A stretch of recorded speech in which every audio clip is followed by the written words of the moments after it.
Hello everybody and welcome back. My son requested cheesecake for his 20th birthday today. Happy birthday to the kid who made me a dad. So I'm going to be making cheesecake and I'm going to make two different toppings. Number one is going to be a lemon curd and number two is going to be a strawberry compote. I think I said that right. This is the recipe I'm going to be using. There is a link in the description down below. Alright, as you can see, this is cheesecake recipe number 17. I read a little bit of the history on it on the blog where I found this, and it's because they tried 17 different recipes to try to perfect making a cheesecake in the Instant Pot. Thank you, Amy and Jackie at Pressure Cook Recipes. I have some ingredients that are sitting here on the counter because they have to warm to room temperature before I use them. Some sour cream, some cream cheese, a couple of eggs. We are going to use my blender with the food processor attachment to blend up some graham crackers and some stuff to make a crust for it.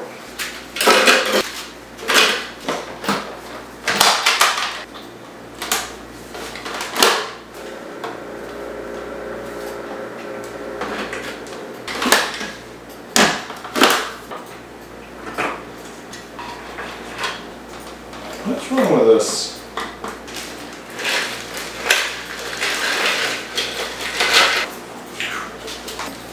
Alright, my food processor is not working, so I'm going to do it the old school way. Oops.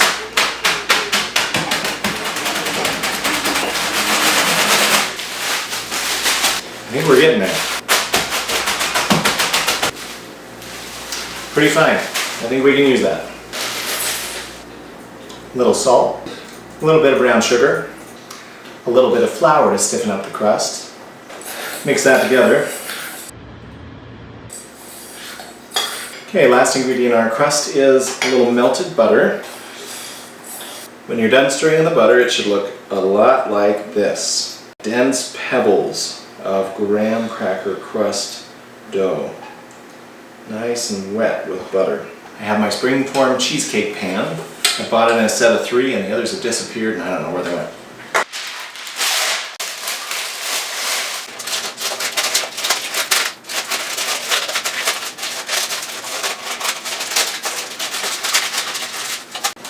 Da-da-da-da! Woo! That all came out at once, didn't it? Use a glass or cup or a ramekin to mash it down and make an even layer on the bottom. In this case, a very old Henry Cavill Superman cup is coming to the rescue. I don't even know where I got this. I feel like this was a prize at a birthday party or a school event for one of my kids. Use a spoon to mash down the edges in case they're a little too high because everything else got spread out. The crimping around the edges should be better, but I think I got her nice and flat.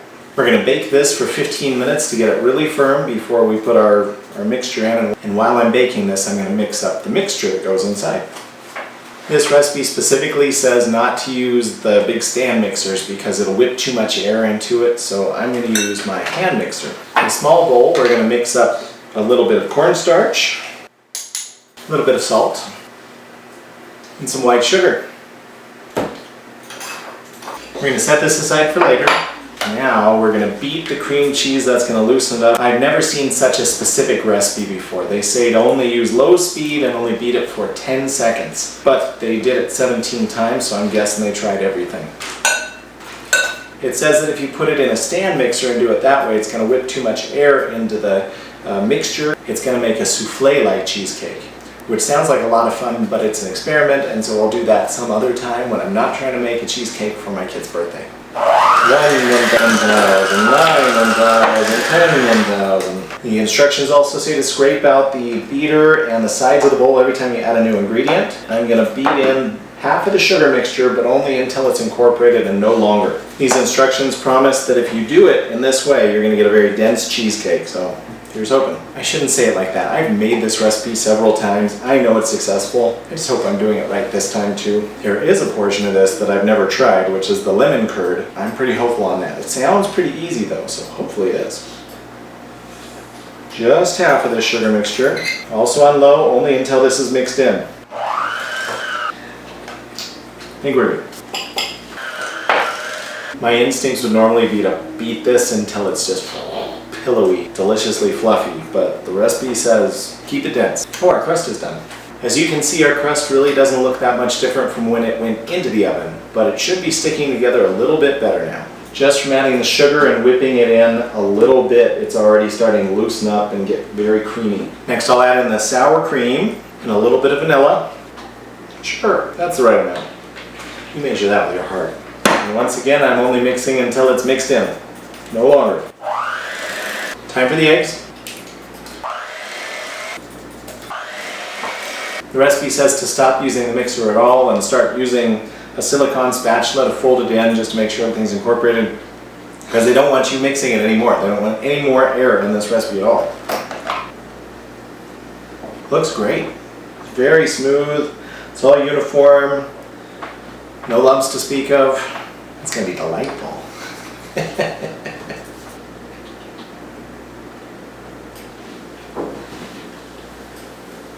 Okay, we poured our cheesecake over the crust, and now we're going to tap it. That's going to release bubbles up to the surface, and we're going to pop those bubbles.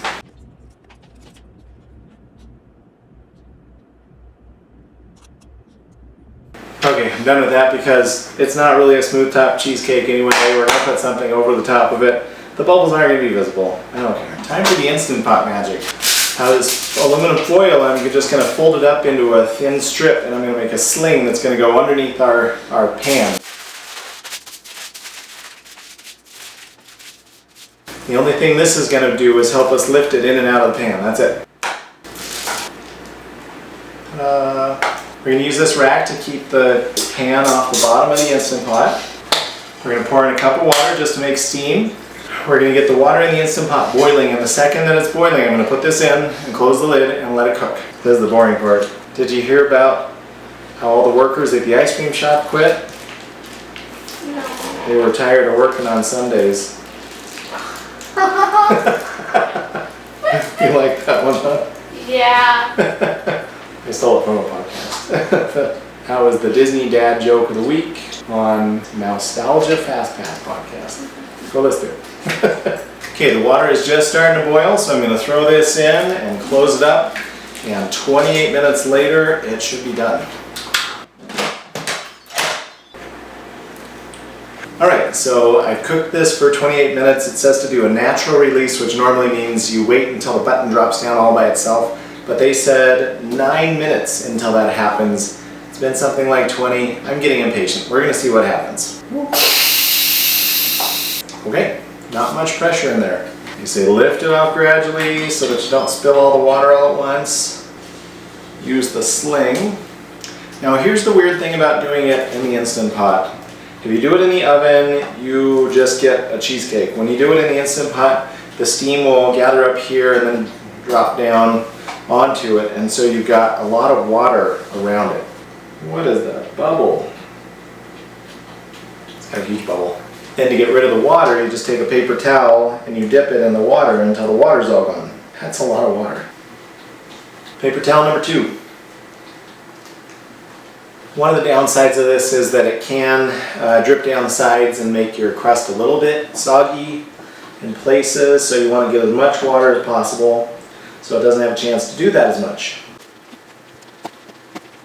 Okay, that big puddle around the cheesecake is gone. There are a few drops that I'm still going to clean up a bit. It's no longer threatening to flood. We're going to put it on a wire rack to cool all the way to room temperature before we put it in the fridge.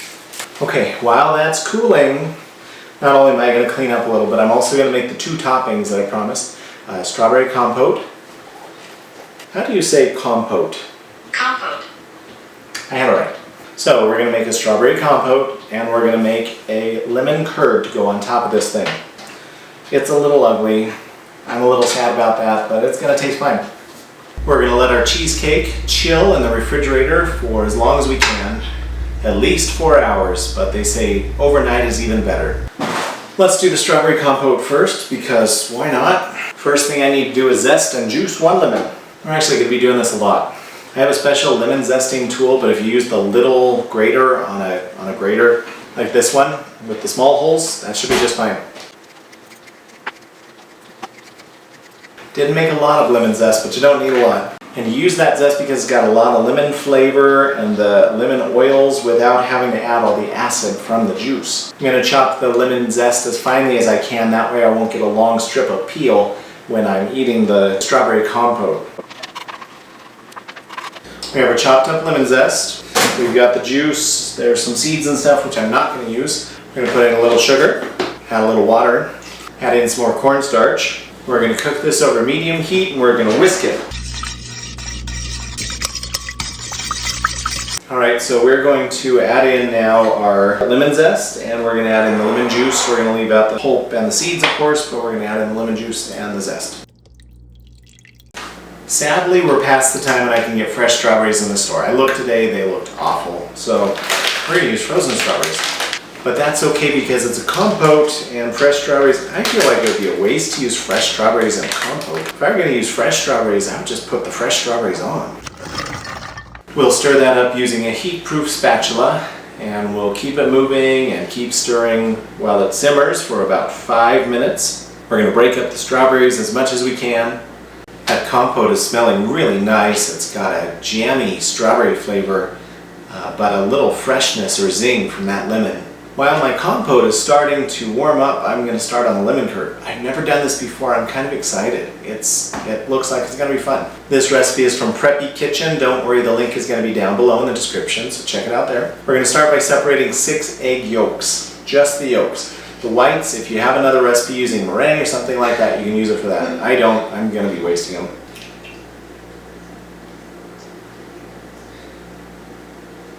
Once you've got as much of the white removed from the yolk, put it in a separate bowl, throw that away, and you can separate the whites from the yolk just by pouring the yolk back and forth and letting the egg shell slice off the, I don't know what it's called, like there's a membrane or something like that with the whites. But it all kind of sticks together until you sliced it off and it grows. This is going to add fat and richness to the lemon curd. And don't worry, we'll be cooking it. It is not going to be cooked on high heat though, very low heat. And the person who wrote the recipe was very clear that this is going to become scrambled eggs if you cook it too hot. We don't want that. So we'll set that aside. Now we get to do 2 more lemons because this one's lemon curd, right?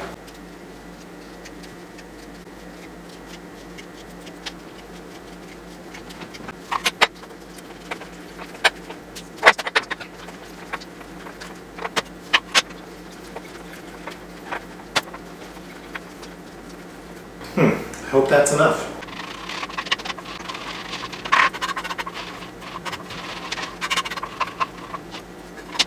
I have my lemon zest, I have my lemon juice, I have my egg yolks. Let's see what else I need to do. I know it's a very simple recipe. It's only got 4 ingredients. Next, we're going to take our egg yolks and we're going to strain them through a fine mesh strainer to get out all the, you know, the little white stuff and the yucky stuff that you don't, that's not really an egg yolk. Well, we're going to get rid of that. Gross. Wash that and we're going to set it aside because we're going to need it in a minute for our juice. These egg yolks, without all that other stuff, are just smooth and perfect. We'll give our egg yolks a little whisk. Now we'll add some sugar to our egg yolks. Remember that I have no idea what this is supposed to look like. Is this good? Bad? Ugly?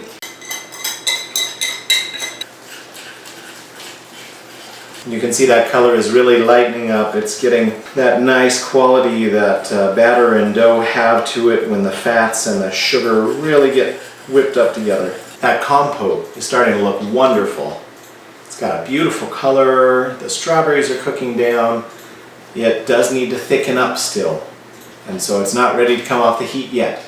I strained out the pulp and the seeds from the lemon juice and we're ready to start cooking our lemon curd as well. The next bit of instructions are to cook the lemon curd on low and add the juice in a little at a time and continue to whisk until it starts to thicken until it coats the back of a wooden spoon. I'm not supposed to stir it with a wooden spoon, I'm just supposed to use it to test, I guess. I'll keep it around. And I think my oven doesn't have a low setting. I think it's either nothing or medium heat. So I hope this doesn't turn into scrambled eggs. I really should have done this before. Let's watch a YouTube video on how to make lemon curd. This is the recipe I'm making from Preppy Kitchen. Let's see what it's supposed to look like. It's a good video. He just dabbed the lemon on his neck. Weird. Favorite things to make because of her just for using bio lemons, and it brought back painful memories because I have no idea if these are working. The lemon curd looks like a nice sauce, like a hollandaise sauce. I have no idea if it's supposed to be thicker than this. So I'm gonna take off when I feel like taking it off. I'm gonna measure it with my heart. That's a terrible way to cook sometimes, but I don't know what I'm doing. I'm gonna say that the compote is done. It's getting kind of thick. It's like jelly while you're cooking it. There's not enough sugar for it to turn jelly-like, I don't think. Anyway, I'm gonna throw it into this glass container, put a lid on it, and let it chill in the fridge until we're ready to use it, and just hope that it's gonna be the right consistency to put on our cheesecake. It really smells good.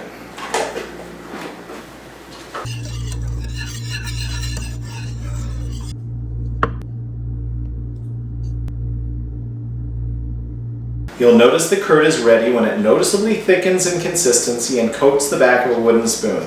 And on the video he did what I did. He drew a line through it, and I guess that's to show how thick it is. And I did not put that spoon back in case you're worried. I think I might have overcooked it a little bit. He says just strain it and that'll get out any bits of egg. It'll also get out the lemon zest that's been cooked and has now passed on its flavor into the curd. And I should now add a cold stick of butter. I've got unsalted butter. In case you're new to baking, most people like to use unsalted butter because then you can control the salt content of your dish.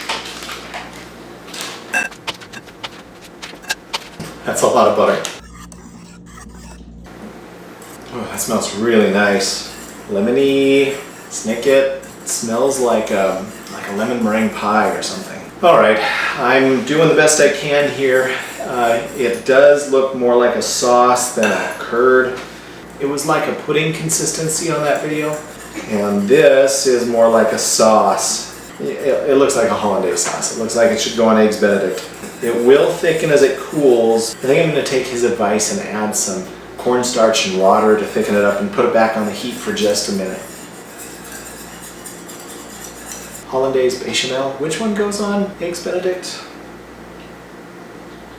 So I'm going to make sure all the butter is stirred in and melted, and then I'm going to strain it into the container and stick it straight in the fridge so it's cool by the time we need it.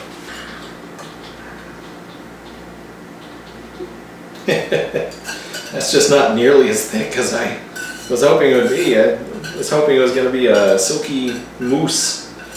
It is not. We're going to see what it looks like after it's cooled. Cross your fingers for me, okay? The last step before we put it in the fridge is to cover it with plastic. And this is one of those that you cover right down to the product because you don't want it to form a skin. All the way down to the surface of the, well, right now it's liquid. Hopefully it won't be when it comes out of the fridge. Okay, I think we're ready to stick it in the fridge. It's been 6 hours since I put all this stuff in the fridge, so let's see if any of it succeeded at all. I'm fairly confident with this. I'm fairly confident with this. I am really afraid that the lemon curd didn't set up at all. So let's see how we did. As I'm pulling this back, wrapped like a Hershey's Kiss, I'm realizing I should have just done a ring of paper around the outside of the pan instead of this monstrosity. It's nice and firm. It's got a really nice feel to the crust. I'm really embarrassed because everybody in the room is like watching me right now. Look at that. All right, nice thick crust. It's nice and firm. It looks great. I can't wait. I'm going to cut it in half and try a little of each of my toppings on each half.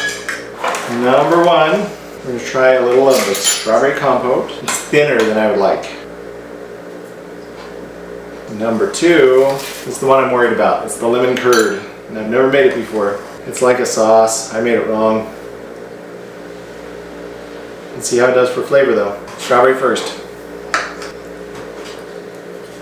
That's nice. The lemon in it makes it nice and tart, but it's still sweet from the strawberries.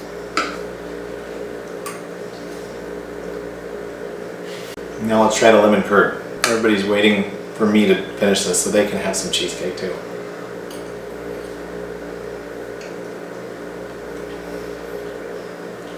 I'm not impressed with the lemon curd. I didn't make it right, so I don't think it's the recipe's fault. I think it's just my fault. I'm just bad at making lemon curd.